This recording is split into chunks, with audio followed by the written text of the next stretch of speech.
नमस्कार।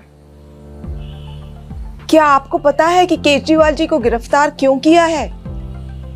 केजरीवाल जी को एनडीए के एक एमपी के बयान पर गिरफ्तार किया है। उनका नाम है मगुंटा श्रीनिवासलू रेड्डी यानी एमएसआर। एमएसआर आंध्र प्रदेश से एनडीए के एक सांसद हैं। एमएसआर ने ऐसा क्या बयान दिया जिससे आपके मुख्यमंत्री केजरीवाल को गिरफ्तार कर लिया? 17 सितंबर 2022 को एमएसआर के ठिकानों पर ईडी की रेड हुई। उनसे पूछा गया कि क्या वो कभी केजरीवाल जी से मिले हैं। उन्होंने कहा, हाँ, मैं 16 मार्च 2021 को केजरीवाल जी से दिल्ली सचिवालय में उनके दफ्तर में मिला था। मैं दिल्ली में एक फैमिली चैरिटेबल ट्रस्ट खोलना चाहता था। उसके लिए दिल्ली के सीएम से जमीन के बारे में बात करने गया था। केजरीवाल जी ने कहा, लैंड एलजी के पास है, एप्लीकेशन दे दो, हम देखते हैं, और कहकर चले गए। ईडी को एमएसआर का जवाब पसंद ही नहीं आया। ईडी ने कुछ दिन बाद एमएसआर के बेटे राघव मगुंटा को गिरफ्तार कर लिया। फिर से एमएसआर के और बयान लिए गए, मगर वो अपना पहले वाला बयान ही दोहराते रहे क्योंकि वही सच था, और उनके बेटे राघव रेड्डी की बेल खारिज होती रही। इस दौरान सदमे से राघव की पत्नी यानी एमएसआर की पुत्रवधू ने आत्महत्या करने की कोशिश की और उनकी बूढ़ी मां बहुत बीमार हो गई। इन सब को देखते हुए बेटे के लिए बाप भी टूट गया। 17 जुलाई 2023 को पिता एमएसआर ने ईडी में अपना बयान बदल दिया। उन्होंने अब कहा, 16 मार्च 2021 को मैं केजरीवाल जी से मिलने गया था। मुश्किल से 4-5 मिनट मुलाकात हुई। वहीं 10-12 लोग बैठे थे।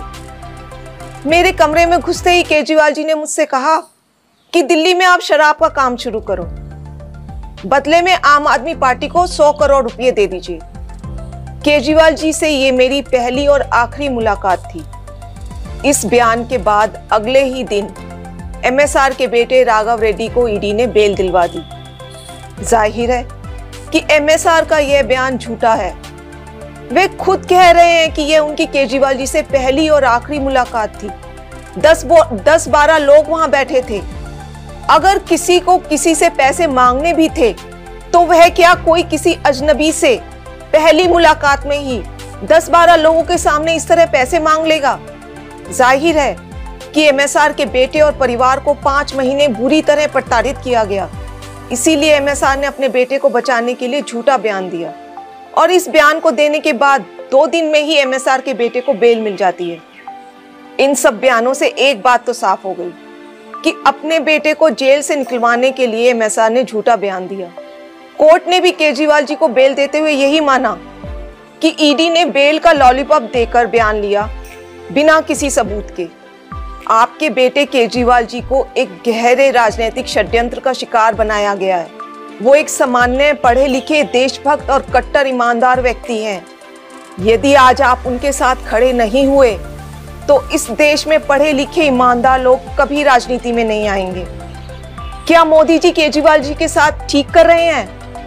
इस वीडियो को ज्यादा से ज्यादा शेयर करें ताकि देश को पता चल सके कि मोदी जी कैसे ईडी सीबीआई के जरिए एक गहरे राजनीतिक षड्यंत्र के तहत आपके केजरीवाल और आम आदमी पार्टी को खत्म करना चाह रहे हैं। जय हिंद।